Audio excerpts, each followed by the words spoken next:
Police से किसी case में शामिल होने के लिए नोटिस आया है, यानी 41A का नोटिस आया है, जो कि अब 35(3) का नोटिस है।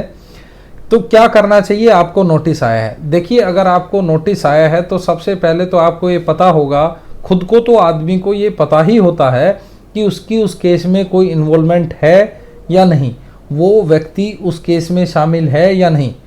उदाहरण के लिए आपका कोई ऐसे झगड़े में नाम लिखा गया है जहां पर आप थे ही नहीं।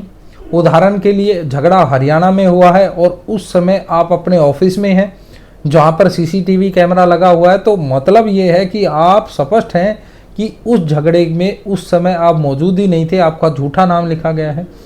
तो वहां पर आपको नोटिस आया है उस झगड़े के लिए इन्वेस्टिगेशन ज्वाइन करने के लिए, तो आप बेहिचक जाएं और जाकर आईओ से ये बात बताएं कि मेरा इस केस में झूठा नाम लिखवाया गया, मैं तो ऑफिस में था। आप चले जाएं, जाने से आपका काम सोल्व हो जाएगा। आईओ आपको वहीं से निकाल देगा कि इसको इन्वॉल्वमेंट है ही नहीं, इसको तो झूठा फंसाया गया है।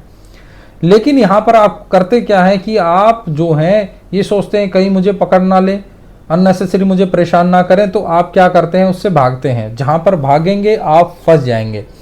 दूसरी बात यह है कि जब आपको नोटिस आया है और आपको ये भी पता है कि मेरी इस केस में इन्वॉल्वमेंट है, लेकिन उतनी नहीं है जितनी दर्शाई गई है, तो नोटिस जब आया है तो आप खुद को जाएं, खुद से नहीं जाना चाह रहे तो अपने किसी वकील साहब से उस केस में संपर्क करें कि ये नोटिस आया है, मुझे क्या करना चाहिए, मैं जाऊं या ना जाऊं। क्योंकि हर जगह पर प्रैक्टिस जो है अलग अलग होती है। हमारे देश का कानून एक है, लेकिन हर पुलिस की काम करने का तरीका, हर कोर्ट का काम करने का तरीका हर जगह के हिसाब से थोड़ा अलग अलग होता है। तो अपनी जिस शहर में जहाँ पर आप रह रहे हैं वहाँ पर आप जाएं।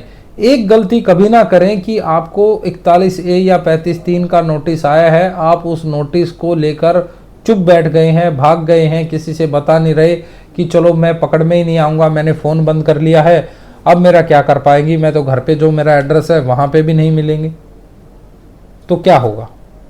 वहाँ पर आपके खिलाफ जो है FIR भी रोज हो जाएगी आपके अगेंस्ट, फिर भी आप नहीं पकड़े जा रहे हैं, आप कोई संपर्क ही नहीं हो पा रहा है, तो आपके खिलाफ नॉन बेलेबल वारंट इशू हो जाएंगे।